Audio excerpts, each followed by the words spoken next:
and welcome to this episode of Spotlight on Policy. My name is Stephanie Witt, and I'm the director of the Public Policy Center here at Boise State University.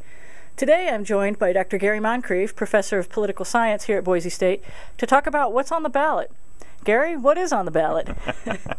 Well, there's a lot of statewide races this year. As you know, this is what's known as an off-year election, which means that there's no race for president on the ballot. And most states, including Idaho now, have gone to a system where they elect their governors and other what are known as constitutional officers, that is the other statewide races, in that off year, so that there are not a lot of kind of national issues involved at the state level. So all 7 statewide races, constitutional officers, governor, lieutenant governor, secretary of state, on down the line, are on the ballot this year. And of course, state legislative races are on the ballot in Idaho because all state legislators in Idaho serve for 2-year terms only. So we have a full legislative slate every 2 years.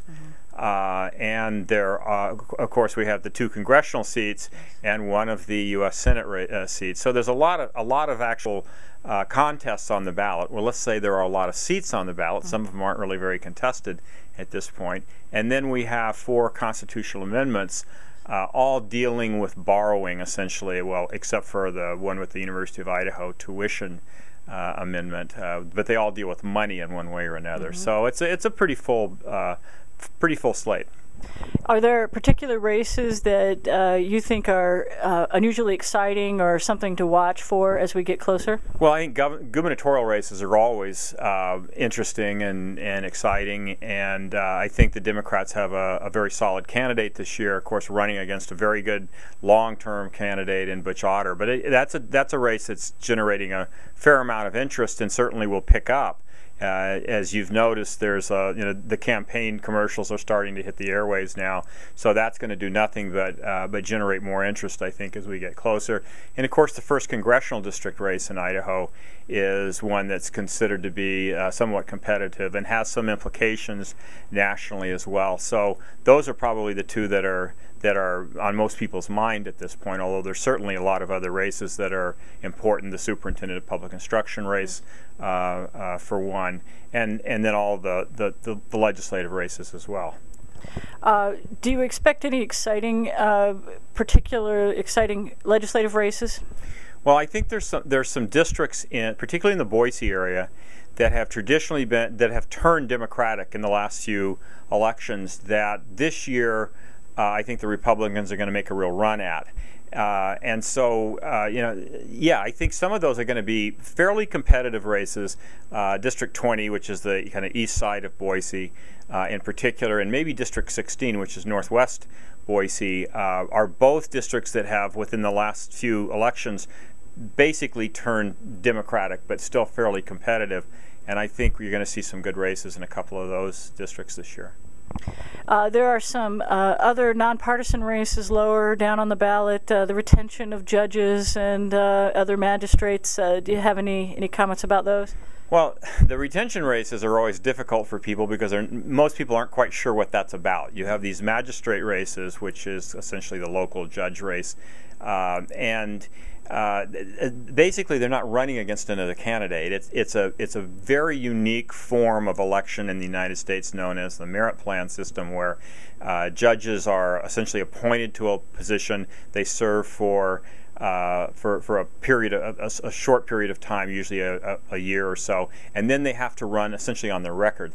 So the only way that can appear on the ballot is should magistrate so-and-so be retained. And so it's a yes or no vote. Okay. And I think a lot of people think that if they vote no, that we just lose a judicial position. Of course, that's not the case at all. They simply start the process again. Those magistrate races are remarkably consistent in terms of the vote. It's almost always 75% yes and 25% no. Apparently there's 25% of the people out there that don't think anybody ought to be retained regardless of their record, but they're interesting to watch. Okay, let's go back to those constitutional amendments that have to do with public debt.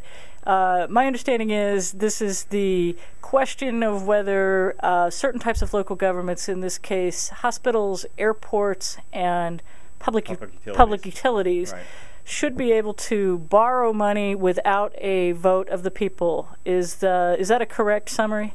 Yeah, I think it is.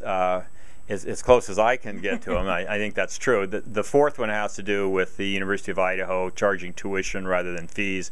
It's a kind of archaic issue involving the state constitution. But the other three all involve debt, essentially. That is, local governments undertaking debt by borrowing money for one enterprise or another, as you mentioned, hospitals, electric companies, utilities, and airports. The key in all of those, I think, is the fact that what we're talking about is essentially revenue bonds here.